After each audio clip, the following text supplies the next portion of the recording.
So the first comeback we have is XG, and honestly we've come a long way from tippy toes now, haven't we? It is my favorite thing about XG that they have done such a good job at updating their music for the current market. Like, they're always keeping up with trends but somehow still making it their own.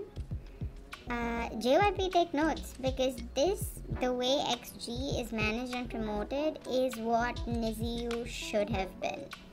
This song is clearly a pre-release, because why else would you take a 3-minute song and make it into a 1.5-minute music video?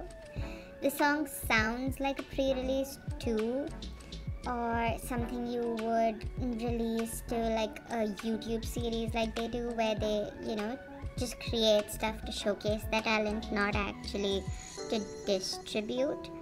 But it's okay. I know there's a whole thing about XG and them using AAVE and other things that are bordering on cultural appropriation. I'm not going to talk about it here, particularly because I am making a whole video about that, so stay tuned for that. But with that knowledge in mind, it is a little off-putting to hear their music. But if you can put that thing aside and look at the song, it is good. They have done a good job with its backtrack, which I know is a weird thing to compliment, but just the way it sounds with those effects and the sirens, it kind of makes the song feel very cinematic. So that was good on them, in my opinion.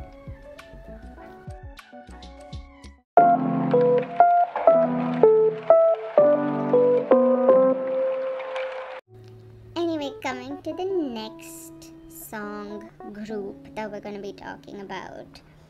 As someone who got into K-pop in the 4th gen, I haven't taken the time to get into a lot of 2nd gen groups, especially groups that are boy groups. Let's say that I have listened to a lot of girl groups but haven't taken the time to listen to a lot of boy groups. So I had only heard like the big stuff that's come up from SHINee, like Replay and Ring Ding Dong, along with a few of their solo stuff. So this was my first time tuning in for their comeback. Honestly speaking, it feels like their sound, and also to some extent FX's sound, has kind of been the blueprint of so much of 4th gen music, to the point that me personally, as a 4th gen K-pop stan, don't even associate their sound with them, but rather to groups like New Jeans and 80s and etc. And maybe that's why when I hear this, somehow the only thing I can think of is 80s, which is not a bad thing. It is definitely not a bad thing to be compared to 80s. But overall, it's a good song, and I have caught myself singing it here and there a few times.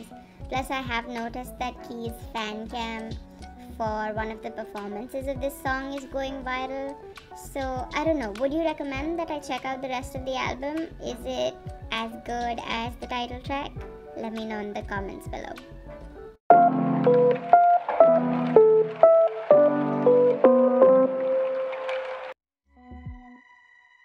It's honestly so sad to see EXO's hype go down this much. 2 pre-releases out and they still have only been able to reach 600,000 in album sales, while Stray Kids and 17 are getting how many millions? Even if you say it's unfair to compare them to 4th gen groups, let's compare them to BTS, who at one point of time were each other's biggest competition. They were almost neck and neck for every award and achievement and accolade. But BTS are still able to make millions with pre-orders alone. And I do think most of this has to do with all the infighting in the fandom and all those nonsense protests to remove this member and boycott that member and sending protest trucks. All of this has really harmed the group's reputation even to casual listeners. And the other stuff with SM too, about how these members might be leaving, oh, but they're not leaving now, has all left a really bad taste in everyone's mouth. But the music isn't that good either, you know. Like, both these pre-releases have been pretty mid, and even though they have some redeeming qualities about them, like the music video for Let Me In is so interesting in the way that they pay homage to EXO's original concept of, you know, all of these boys with superpowers. Or like the Hear Me Out song, which is really unique and has both like a fun party vibe yet a sober chill vibe to it. Also, like how both of these songs do a great job to showcase the group's vocal prowess. But all of this still hasn't been enough to get the average person interested in this comeback. Now, I do realize we're still talking about like the pre-release cycle, and maybe when it comes to the title track, we can expect better music and better marketing for the group by SM. But, you know, knowing SM, all we can do is pray for something like that to happen.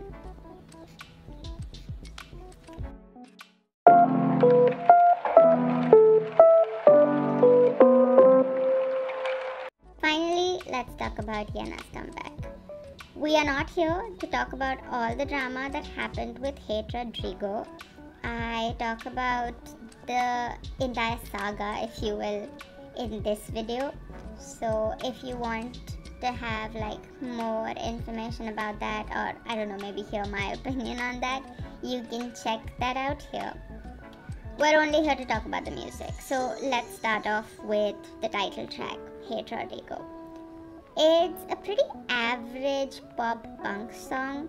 I think its selling factor is supposed to be its lyrics, which are honestly just so boring and playing it safe, in my opinion. If they were going to lead into this being a whole, it's a diss track, but I'm dissing you because I like you thing, I wish they would have done more with the lyrics. I think it's very, very bland. And honestly, I can see why they would need all this noise marketing to make the song sell. I do think that it's a great idea to have Yuki as a feature because honestly, she fits the soundscape and vibe perfectly, so they did a good job with that. Then we have Wicked Love. The song, how do I say this? The song's not complex enough to be a title track, but neither is it simplistic enough to be just another B-side. You know what I'm saying? Overall, the song is good. I think if it had like a better visual aspect to it, like if the music video was more fun or the performance to it was like more intriguing, I think I would have liked it more. But right now, I've already forgotten most of it. And finally, we have Bad Hobby. It's a very angsty song. I really liked the way they played the intro to it and how it led into all the angsty aspects of it. It was a really fun listen. I think if I want to listen to it more, it will grow on me. But that's the thing. I don't find a situation or think of myself actually thinking about a song this angsty and wanting to listen to it.